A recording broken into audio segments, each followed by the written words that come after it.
Nossa ministração hoje é a volta de Jesus e o arrebatamento. Vamos comentar um pouco sobre todas as ministrações, vão ser sobre a volta de Jesus, mas hoje vamos enfatizar um pouco sobre o arrebatamento. E o texto, primeira carta ou epístola de Paulo à igreja de Tessalônica, dos Tessalonicenses, capítulo 4, dos versos 13 até o 18. Mas eu vou fazer, como eu sempre faço, eu vou fazer o contexto. Como Paulo chegou em Tessalônica. Paulo, ele teve uma visão que um varão da Macedônia aparecia para ele em sonhos, em visão. Ele disse: passa a Macedônia e nos ajuda. Isso está em Atos. Se você quiser entender melhor esse contexto, está em Atos 16 e 17, dois capítulos. Atos dos Apóstolos, capítulos 16 e 17. E ele foi para a igreja de Filipe, e ele fundou a igreja de Filipe, dos filipenses. Também recomendo o estudo de Paulo aos filipenses, que tem no nosso YouTube aí. São 11 ministrações. E o número 1, Filipenses 1, vai lhe dar um bom contexto também.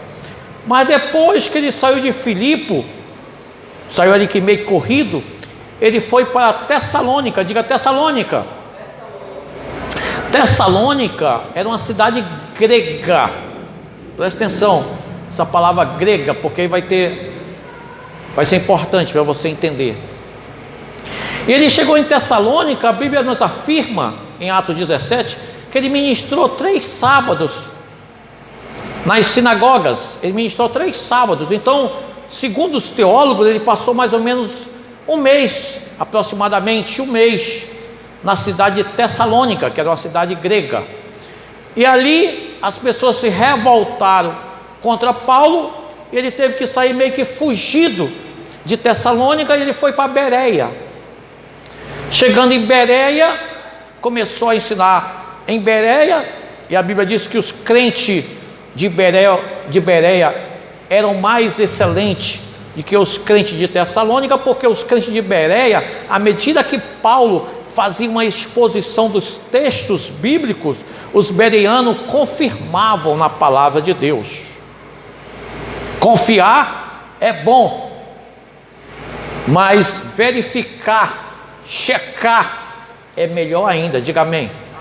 Isso é uma fase de administração, tá? Ok. E aí se revoltaram contra Paulo em Tessalônica, e ele saiu fugido para Bereia. Pois o pessoal saiu de lá de Tessalônica e foi até Bereia e perseguiram Paulo novamente. Ele teve que sair meio que fugido para Atenas, capital da Grécia. Chegou em Atenas, ele disse uma coisa interessante. Ele disse que em Atenas era mais fácil a pessoa se encontrar com um ídolo do que com uma pessoa. Tinha mais ídolo do que gente em Atenas. Diga misericórdia. E ali de Atenas, quando ele começou a ministrar, estava indo muito bem. As pessoas gostavam, porque tinha ali os sofistas, as pessoas que são muito sábias. Mas quando Paulo falou em ressurreição, o grego não aceitava a ressurreição. Por que ele não aceitava a ressurreição? Por isso que a Bíblia diz em Corinto também, que Corinto era uma outra cidade grega, que Cristo, a cruz de Cristo, para os judeus era um escândalo e era loucura para os gregos. A cruz de Cristo para os judeus é um escândalo, mas para o grego é loucura. Mas para nós é o poder de Deus. Diga amém. E aí ele saiu de Atenas, porque ele não foi muito recebido por causa da ressurreição. Daqui a pouco eu vou voltar. Ele foi para Corinto. E em Corinto ele envia Timóteo, que era seu fiel escudeiro, para Tessalônica, para ver como é que estava a igreja que ele fundou, mas era uma igreja neófita, uma igreja nova, que tinha acabara de ser fundada, e ele enviou Timóteo para ver como é que essa igreja estava, e aí Timóteo traz algumas perguntas, e por esse motivo dessas dúvidas dos Tessalonicenses é que ele escreve a primeira carta e depois ele escreve a segunda. Daqui a pouco eu vou dizer quais são as principais dúvidas, mas eu vou falar agora um pouquinho do dualismo grego, que eu já falei aqui. O que é o dualismo grego? Os gregos acreditavam que existiam duas separações básicas: era a matéria, né, que é o corpo, e a alma ou o espírito. A alma e o espírito, eles eram bons, puros, santos. A alma, o Espírito Santo puro. E o corpo era pecador, estava contaminado. Então, quando a pessoa morria, na verdade, ele estava se desprendendo, ele estava se livrando, a alma estava se libertando do corpo. É isso que é o dualismo grego. Então, quando disseram Jesus morreu, maravilha, se libertou. Mas quando disseram que ressuscitou em corpo, aí os gregos disseram: aí não, aí ninguém acredita, aí é loucura isso aí. Se libertou do corpo e volta para o corpo de novo, então a ressurreição para o grego era loucura. E quando Jesus ressuscita, e Paulo trabalha um pouco nesse texto, nós vamos ver, isso aí ele defende a tese, é isso que nós vamos entender. Mas aí quais são duas perguntas básicas que a igreja de Tessalônica, as dúvidas, uma que era a respeito da ressurreição mesmo, que nós vamos trabalhar, e a outra pergunta que os Tessalonicenses tinham assim, e a pessoa, ainda tem praticamente mais duas. Uma era assim, esse negócio de arrebatamento, pode uma pessoa que já morreu ser arrebatado? Porque no Antigo Testamento só tinha o arrebatamento de Elias e de Enoque, e ambos estavam vivos quando foram arrebatados. Você conhece a história. E agora e os que morreram podem ser arrebatados, e os que morreram vão levar desvantagem porque eles estão mortos? E Paulo trabalha essa questão dessas formas que nós vamos ver hoje. Agora vamos para o nosso texto, né? 1 Tessalonicenses capítulo 4, apenas o 13, e nós vamos trabalhar, e você vai entender um pouquinho, e à medida que eu for explicando os textos, eu vou inclusive defendendo a minha tese, tá? O que eu defendo, o que eu acredito. Amém. Pode ler o 13, por favor. 4:13. Não quero, porém, irmãos, que sejais ignorantes acerca dos que dormem, dos que já dormem, para que não vos entristeçais como os demais, que não têm esperança. Então Paulo está dizendo: olha, eu não quero que vocês sejam ignorantes, mas ignorantes a respeito de quê? A respeito dos que já morreram, dos que dormem aí morreu, tá? Dos que já morreram. Porque eles perguntavam assim, se todos os que foram arrebatados na Bíblia foram quem estava vivo, e agora quem morreu pode ser arrebatado? Leva desvantagem? Tem jeito, tem solução, tem esperança? E Paulo diz: então eu vou escrever esse texto aí para mostrar para você o que acontece com a pessoa que morre em Cristo, tá? É a nossa ênfase. Então vamos lá, o 14. Porque se cremos que Jesus morreu e ressuscitou, assim também aos que em Jesus dormem, Deus os tornará a trazer com ele. Então o que Paulo está dizendo? Olha, se nós cremos que Jesus ressuscitou, então todos que morreram vão se ressuscitar. Ele vai trazer, quando Jesus voltar, preste bem atenção, a volta de Jesus, quando Jesus voltar, uma coisa que ele vai fazer é trazer todos aqueles que morreram em Cristo, Jesus vai trazer com ele. No alarido lá da volta de Jesus, lá da parábola das 10 virgens, quando houve o alarido, eu disse que tinham os amigos do noivo, e vinham cantando, tocando, dançando, fazendo festa. Quando Jesus voltar, ele vai trazer todos os anjos, ele vai trazer todos os que morreram em Cristo.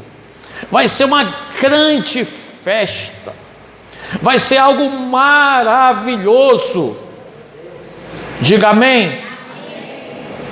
E aí Paulo defende ainda mais a tese dele em 1 Coríntios capítulo 15, versículo 20, na verdade do 12 até o 20, mas eu vou trabalhar só o 20. Mas se você quiser estudar aí, você leia em casa com bem calma. 1 Coríntios 15, 12 a 20. Quando chega no 20, ele diz que Cristo é a primícia dos que morreram, dos ressurretos. Ele ressuscitou e ele é a primícia. O que significa isso? Que se ele é a primícia, ele é o primeiro. Se ele deu exemplo e se aconteceu com ele, todos nós vamos ressuscitar. Diga amém. E não vamos ressuscitar de qualquer jeito, não. Não é uma ressurreição, porque você vai dizer, como que Jesus é primícia? Que primícia é o primeiro? Primícia é o primeiro, sim ou não? Sim. Como que houve várias ressurreições na Bíblia, que você mesmo conhece? Eu mesmo já ministrei aqui a ressurreição de Lázaro, João 11, sim ou não? Ministrei sobre o filho da viúva de Naim, ministrei sobre a filha de Jairo, sim ou não? Ressuscitaram todos esses, sim ou não? Sim. Mas eles ressuscitaram e depois morreram, sim ou não? Lázaro morreu novamente? Sim. Todos esses que ressuscitaram, que Jesus ressuscitou, mas depois eles voltaram a morrer de alguma coisa, uns de doença, outros de velhice, ou sei lá, de alguma coisa eles morreram, todos esses morreram. Mas a ressurreição de que Jesus é a primícia, ele morreu e ressuscitou agora num corpo glorificado. Diga aleluia. Aleluia. Quando você ressuscitar, a Bíblia diz que a morte é um plantio, a morte é uma semente. Você planta um corpo corruptível e ressuscita um corpo incorruptível. Diga aleluia. Aleluia. Então você ressuscita num corpo glorificado. Então é nesse sentido que Cristo é a primícia, é o primeiro. Se ele é o exemplo, se ele abriu o caminho, se ele mostrou que é possível, todos aqueles que estão com ele vão voltar com ele nas nuvens para o dia daquele grande encontro. É isso que Paulo está ensinando, é isso que Paulo está mostrando. Olha, tem esperança sim. Todos os mortos em Cristo vão ressuscitar, e na vinda de Jesus, a vinda de Jesus é parousia. Diga parousia. Diga, a vinda de Jesus é parousia. Diga só parousia. Não, diga só parousia. Parousia. Que é parousia? No grego é só presença ou vinda. Mas o que era a parousia, para você entender o contexto? Quando uma autoridade, até hoje ainda existe isso um pouco, quando a autoridade ia visitar uma cidade, eu posso dizer que Cristo é a maior autoridade, sim ou não? De todos os tempos, pelo século do século, é ou não é? É. Mas quando a autoridade, eu estou falando agora de uma autoridade terrena, um governador, naqueles tempos um rei, ou um presidente, Jair Bolsonaro, etc e tal. Quando eles iam visitar uma cidade, acontecia o seguinte: primeiro, até hoje acontece, a rua que aquele presidente, aquela autoridade, vou só colocar autoridade que você atendeu, é um rei, é um governador, e etc. A rua que ele ia passar, a pessoa fazia uma espécie de recepção, pintava até o meio-fio, limpava a rua, deixava aquele lugar bem embelezado. E onde ele passava, estava tudo ornamentado, estava tudo preparado. Então na parousia precisava ter uma preparação. Diga, estou entendendo. E uma comitiva buscar essa autoridade e acompanhando. Olha só, parousia. Eu estou falando de Jesus e estou falando aqui como é que era.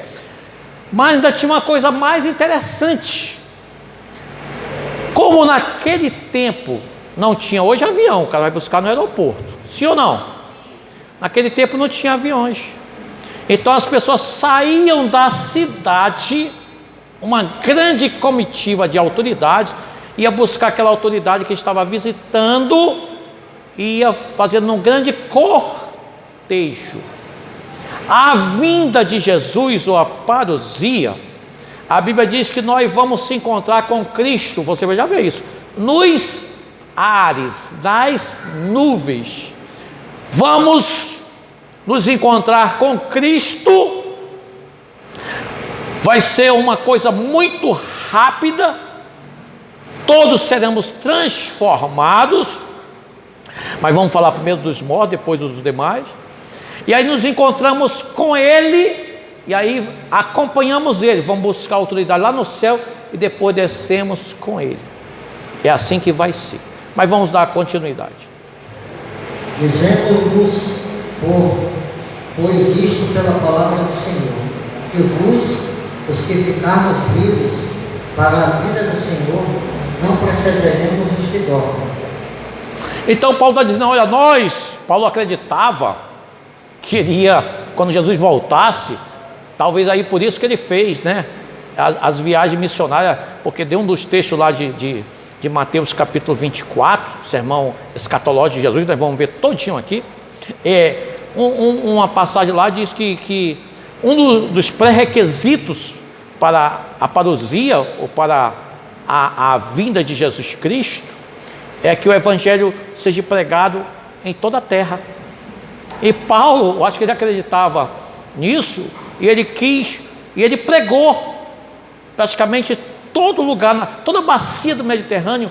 Paulo pregou, implantando igreja, falando de Cristo.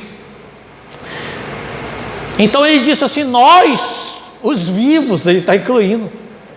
Quando Jesus voltar, Paulo já foi, mas depois caiu a ficha, lá na frente, quando a última carta que Paulo escreveu foi 2 Timóteo. Quando ele escreve o 2 Timóteo, aí ele diz assim, aí ele quase se despedindo, combati o bom combate, acabei a carreira e guardei a fé. Aí já está dizendo, vou morrer, não vai ter esse negócio de Cristo. Já que Jesus não vem, eu vou me encontrar com Ele. Diga aleluia. Isso é muito correto. Se Jesus não voltar nos seus dias, certamente você vai se encontrar com Ele. Diga aleluia. Você em Cristo tem uma esperança. E Paulo está continuando ministrando para aqueles, Paulo, e os que morreram, tem esperança, o que vai acontecer? E Paulo diz nesse texto que o Ivan leu, olha, nós os vivos, de forma nenhuma, precederemos os que dormem. Olha só, então nós os vivos, se Jesus voltasse hoje, de forma nenhuma, nós estamos na frente, vamos preceder aos que dormem, aos que morreram. Você está entendendo? Diga amém. A Bíblia usa muito a palavra dormir para a morte, até porque quer usar uma palavra mais, até porque até usa também, até eu já ministrei aqui, até em partir, né? Partir como a última partida, né? A última viagem. Então morte é uma viagem, morte é partir, morte é dormir. Uma coisa mais branda, porque nós que estamos em Cristo não devemos temer a morte. A Bíblia diz em 1 Coríntios 15, 24 que Jesus Cristo ia colocar todos os inimigos debaixo dos seus pés, e o último inimigo a ser vencido seria a morte. 1 Coríntios 15, 24. Ok, então ele diz assim: nós os vivos de modo nenhum precederemos, de modo nenhum estamos na frente, de modo nenhum teremos vantagem aos que dormem. Aí continua, Ivan. Porque o Senhor descerá do céu com alarido, e com a voz de arcanjo, e com a trombeta de Deus. E os que morreram em Cristo ressuscitarão primeiro. Olha só que coisa tremenda. Então aí já vai um pouco, vou defender um pouco. Se eu esquecer algum tópico aqui, tu repete esse aí, tá? Qual é esse texto aí? O 16. Eu acho que é melhor repetir daqui a pouco, mas que eu vou falar um pouquinho da minha tese aqui. Existe uma teoria, e quem está correto, não dá para saber, gente, tá? Mas existe uma teoria do arrebatamento em duas fases. A Bíblia não diz isso. A Bíblia diz que vai ser só uma vinda. Jesus veio uma vez e Jesus vai voltar uma única vez. É isso que eu creio. Mas existe uma corrente que ele vai voltar duas vezes. Uma que vai ser o arrebatamento secreto da igreja, e depois ele vai vir. Mas olha como é que vai ser a vinda de Jesus Cristo. Olha a parábola das 10 virgens, é com alarido, é com toque de chofar, os toques de chofar era o chifre de carneiro, a trombeta, todos os anjos fazendo uma grande festa, todos os mortos ressuscitados vindo com ele, é um grande cortejo. Como é que vai ser um negócio em silêncio, secreto, que ninguém vai ver, que o carro vai ficar desgovernado? Se tiver um avião e o piloto for crente, se tiver arrebatamento, o piloto vai sumir, o resto vai se matar, vai morrer tudinho, vai se suicidar. Suicidar não, o avião vai cair. Então, eu não creio, mas existe uma corrente, essa corrente que crê em duas vindas. Aí, para não dizer que é duas vindas, fica muito feio, é muita aberração. Aí eles colocam duas fases. Olha, a volta de Jesus vai ser em duas fases. Não tem isso na Bíblia. Mas daqui a pouco eu vou à medida que eu vou expondo, eu vou falando mais. Mas ele diz que nós não vamos preceder aos que dormem, porque os que estão mortos em Cristo, eles vão ressuscitar primeiro. Então o que acontece? Quando Jesus voltar, só que é algo muito rápido, é no instante. A Bíblia diz em 1 Coríntios 15, 51 e 52, que diz que é no instante, é no abrir e fechar de olhos. A palavra lá é átomo. Átomo até então, quando você vê no grego A, é uma partícula negativa. Átomo significa não divisível. Porque até então, hoje nós sabemos que o átomo é divisível, né? É próton, elétron e nêutron, um átomo. Mas antes não existia divisão para o átomo. Então era uma coisa muito rápida, no abrir e fechar de olhos, no instante. Aí eles confundem porque ser rápido, olha, para Deus tudo é possível. Essa questão de ser rápido, de ser no abrir e fechar de olhos, de ser no instante, que está no português, significa que vai ser numa hora que não é esperada. Como diz em Lucas, que se o dono da casa soubesse a hora que o ladrão iria assaltar a sua casa, roubar a sua casa, ele ia ficar vigiando, ia impedir que o ladrão roubasse. Então, numa hora importuna, na parábola das 10 virgens, foi meia-noite. E eu falei também que não era meia-noite literal, era um horário inesperado, horário que não estamos esperando, o horário que a igreja está dormindo, que está adormecida, que está negligenciando. É isso que significa. Mas a vinda de Jesus é algo muito audível, com muita celebração, com muita festa. É isso que vai ser. Então ele diz, repete 16 vezes, se eu esqueci alguma coisa. 16 ainda. Porque o mesmo Senhor que descerá do céu com alarido e com a voz de arcanjo e com a trombeta de Deus, e os que morreram em Cristo ressuscitarão primeiro. Então olha só, vou tentar explicar mais ou menos como é que seria. Jesus vai voltar, ao mesmo tempo que Jesus vai voltar, no instante, os mortos em Cristo ressuscitam e se encontram com Jesus nas nuvens, já ressurreto, porque eles estão com Cristo.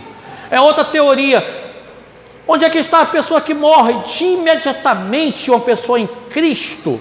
Por isso que é sono, por isso que é partida, por isso que é viagem, porque a pessoa que morre em Cristo, de imediato, ele vai para o céu e fica com Cristo. Vou lhe dar duas passagens bem rápidas para provar isso que eu estou falando.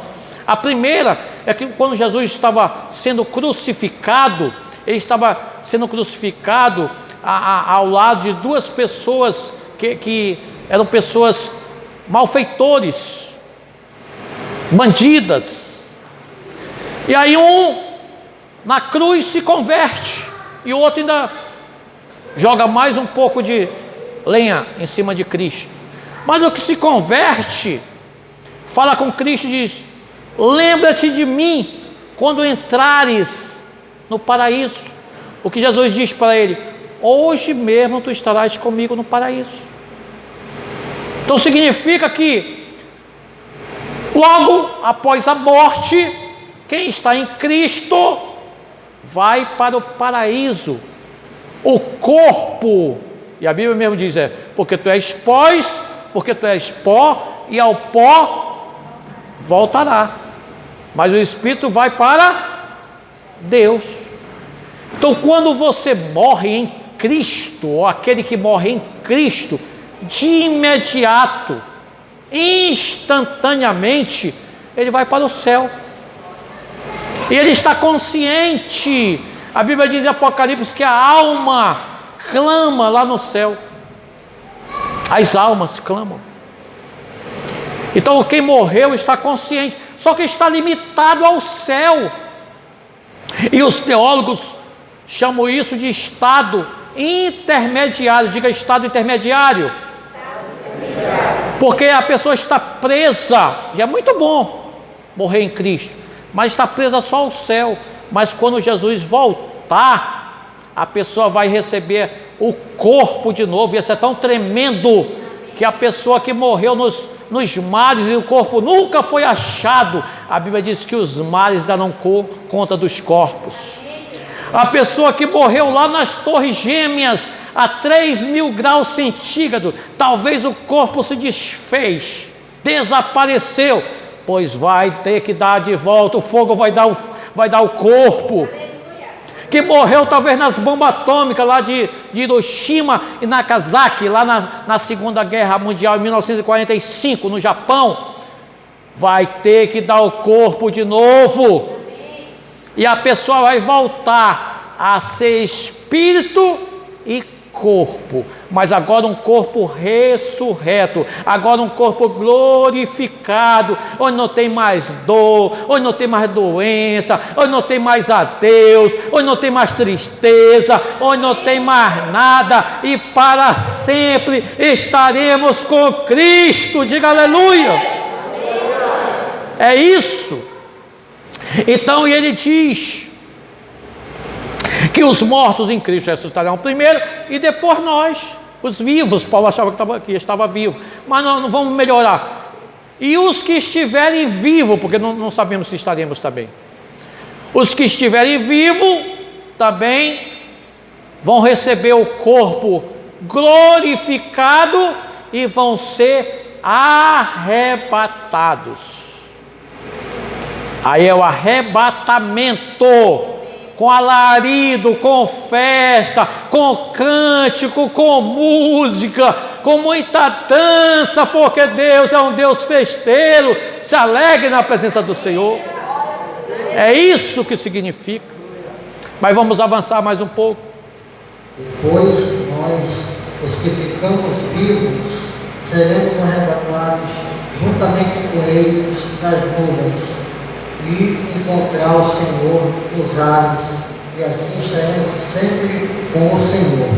E assim estaremos com o Senhor para sempre. Diga para o irmão do salvo: você compreende o que é para sempre? Pergunte. Para sempre é eternidade. Então, irmãos, meus irmãos, queria lhe chamar a uma reflexão. O pecado, ele é prazeroso, ele é gostoso. Não vou dizer que não é. Se fosse ruim, ninguém fazia. Mas eu quero dizer para você hoje, que se o homem viver muito tempo aqui na terra, talvez vai chegar aos 103 anos, como chegou Kirk Douglas. Kirk Douglas é o pai de Michael Douglas, lá de Hollywood. Viveu bastante, 103 anos. Viveu ou não viveu? Sim ou não? Sim. Sim. Mas o que é 103 anos? Com eternidade. Quando completar 103 milhões de anos. E quando completar 103 bilhões de anos. E quando completar 103 trilhões de anos. E quando completar 103... Aí eu não sei dizer mais o próximo. Porque vai acabar o número é infinito. Tá aí o Caio hoje, o Caio é professor de matemática e física, talvez ele saiba depois de trilhão, Caio, o que vem? É quaquilhão, é? Quaquilhão. E assim vai, e não acaba, porque nunca terá fim. Então, irmão, o que eu quero dizer para você hoje, esse prazer, essa obra da carne, que tanto ainda lhe perturba, que mexe com você, que leva ao pecado, resista, irmãos. Resista, porque isso não é nada que Deus tem para você. A Bíblia diz que nem olhos viram, nem ouvidos ouviram, que Deus preparou. Vai ser algo muito maravilhoso, vai ser uma festa que não tem fim, porque esse culto às vezes até está gostoso, até está maravilhoso, os louvores, as pregações, a palavra, mas daqui a pouco a gente trabalha com hora, todo mundo tem que ir para casa, amanhã eu tenho que trabalhar, e um já começa a ter sede, outro fome, outro sono. Não vai ter mais nada disso, é para sempre. Na presença de Deus, para sempre. Então vale a pena servir a Deus, vale a pena permanecer fiel.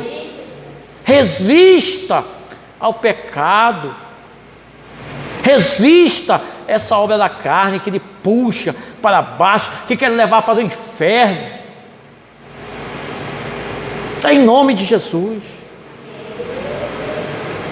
E ele diz: os que estiverem vivos seremos transformados, arrebatado. A palavra arrebatado é rápido, é algo muito rápido. E eu tive um sonho, vou compartilhar. Posso compartilhar meu sonho com vocês dois? Amém. Sobre arrebatamento? Amém. Uma vez eu estava deitado, deitado na rede, o cearense gosta de rede, e eu dei um cochilo. Eu tinha uma varanda assim lá no conjunto que eu morava, tinha uma área muito boa, deitado, e eu vi o arrebatamento. O céu se abria e Jesus voltava. Só que foi meio assim hollywoodiano meu, Eu via anjos cantando, viu, Renato? Eu acho que era guitarra. Anjos, aí eles se deitavam na estrela e ficavam cantando. A coisa mais linda, aquele sonho. E quando eu acordei, só que eu sou meio complicado, Eu sou desentuado de música, Mas eu aprendi um pouco da música que eu ouvi lá do céu.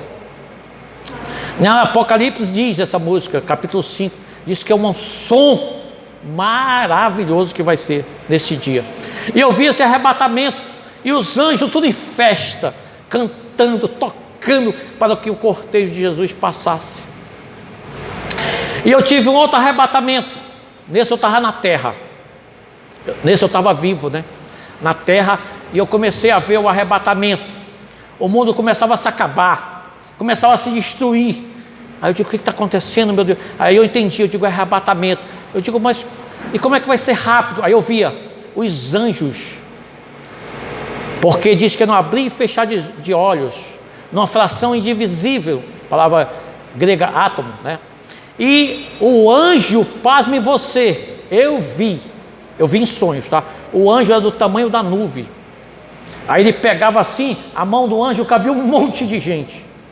E ele só fazia assim, ó, botava a mão no chão, subia aquele monte de gente. Ele só fazia assim, pronto, já estava no céu. O anjo gigante. Eu sonhei esses 2 arrebatamentos. Aí eu dizia assim, por isso que é rápido. Olha o tamanho do anjo. Eu sonhei. Gente, já tive tantos sonhos assim, maravilhosos com Deus, que qualquer dia eu conto. Eu já contei 2, chega por hoje, né? Então, nós, os que estivermos vivos, seremos arrebatados para o encontro com Cristo. A parousia, a maior autoridade chega e nós precisamos receber essa autoridade lá no céu. Que coisa maravilhosa. Vamos lá, Ivan.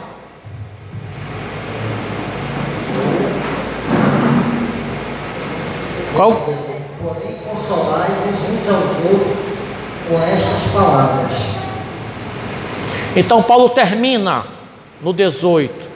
Porém, irmãos, consolai-vos uns aos outros com estas palavras. Essa palavra de consolo que eu estou trazendo hoje para você, para dizer que muito mais do que você querer saber as teorias, as correntes, a curiosidade, entenda uma coisa: todos os teólogos afirmam que Jesus Cristo vai voltar. Os profetas já afirmaram. Os anjos afirmaram em Atos 1:9, tá? Quando Jesus Cristo foi assunto aos céus, Atos 1:9, na frente de todos, a Bíblia diz que tinha mais de 500 pessoas neste dia que Jesus foi assunto aos céus. E aí as pessoas ficaram, Jesus foi subindo lentamente, está Atos 1:9, se você quiser ler. E Jesus foi subindo lentamente para o céu, e todo mundo ficou olhando. E aí chegou 2 anjos e disse: varões galileus, o que vocês estão olhando? Porque quando Jesus subiu até as nuvens, a nuvem veio e cobriu Jesus. O que vocês estão olhando? Dessa mesma forma que Jesus subiu, ele vai voltar. Diga amém. E aí Jesus mesmo disse, quando eu ministrar o sermão escatológico de Mateus 24, os discípulos fazem uma pergunta. Quem faz a pergunta é Pedro, o irmão de Pedro, que era André, Tiago e João. Jesus me diz: quando vão acontecer essas coisas? E como será o fim desta era, desses tempos? E Jesus começa a ensinar. É isso que eu vou ensinar para vocês, bem lá na frente, passo a passo. E ele diz que ele vai voltar. Como vai ser a vinda, a parousia. Mas já caminhando para o final, diga escatologia. Escatologia é formada por 2 palavras gregas: escatos e logia, ou no grego logia, que significa estudo das últimas coisas, ou estudo dos últimos acontecimentos. E é isso que nós estamos estudando, tá? É a volta de Jesus, é a escatologia. Agora, o que é interessante, que vai acontecer a escatologia dos tempos, mas vai acontecer a escatologia individual para cada um de nós. De uma forma ou de outra, você vai estar inserido na escatologia. É a sua própria ou é de final dos tempos? Uma outra coisa interessante é que antes só os crentes, só os pastores afirmavam que o mundo vai se acabar, que o mundo vai ser destruído, que esse mundo tem fim. Hoje a ciência já começou a afirmar: esse mundo tem prazo de validade. Quando ele fala, começou pelos buracos negros, efeito estufa, é aquecimento global. Você repara que o mundo já começou a ficar meio complicado. Tempo que é para chover faz calor, tempo que é para fazer calor faz frio, quando é frio faz mais frio ainda, quando é calor faz mais calor ainda. É o desequilíbrio que já começou. Isso é o sinal. Mas nós vamos ver tudo isso mais na frente. Agora vá ficando em pé, nós vamos orar e depois nós vamos cantar, porque Jesus também disse assim para nós, que Ele é o caminho. João 14:6, Jesus falando para você: eu sou o caminho, a verdade e a vida. Ninguém vai ao Pai senão por mim. Se mesmo Jesus, que um dia foi, Ele vai voltar para lhe levar, para que você possa ficar com Ele e morar com Ele para sempre. Pai, muito obrigado, porque esta é a Tua palavra, meu Deus. Meu Deus, eu não quero gerar nos discípulos, nas Tuas ovelhas, curiosidade, meu Deus. Eu quero gerar nele temor e tremor, meu Deus, entendendo que Tu é um Deus que é maravilhoso, que é rico em misericórdia, que é benigno, mas Tu também é um Deus que é juiz. E quando Tu voltares, meu Deus, Tu não vai voltar mais ali como aquele servo sofredor, humilde, no jumento. Agora Tu vai voltar, meu Deus, com cetro de ferro, com cetro de autoridade. Tu vai voltar para pôr fim em todas as coisas, meu Deus. Há um mundo cruel quando olhamos hoje para a humanidade, para o nosso redor, meu Deus. Podemos ver muito bem comparado com Sodoma e Gomorra, meu Deus. Quando o justo Ló apregoava, ministrava e as pessoas caçoavam, rindo. Meu Deus, já estamos quase nesses dias, quando a Tua palavra diz que, e por aumentar a iniquidade, o amor de muitos, ou de quase todos, esfriarão, meu Deus. Nos ajuda, meu Deus, para permanecermos firmes em Ti, para quando vir as intempéries da vida, do mundo, do pecado, as obras da carne, meu Deus, não possa nos seduzir, que possamos estar, meu Deus, vigilantes, sóbrio, ali com azeite nas nossas lâmpadas, meu Pai, para quando ouvir o alarido, eis que veio o noivo, que possamos estar preparados, que aquele dia não nos pegue desapercebido, que aquele dia não nos encontre em trevas, em noite, mas que para nós seja dia, meu Deus, e que possamos dizer: Maranata, ora vem, Senhor Jesus. Muito obrigado por essa série de ministrações, que vamos aprender muita coisa, mas que juntamente com o conhecimento, para evitar o sofrimento, possa o Senhor mesmo, pelo Teu Espírito, gestar em cada um de nós temor do Senhor, que é o princípio da sabedoria. Que essa igreja seja uma igreja sábia, em nome de Jesus e para a glória de Jesus. E você diz aleluia, amém, aplaude ao Senhor e vamos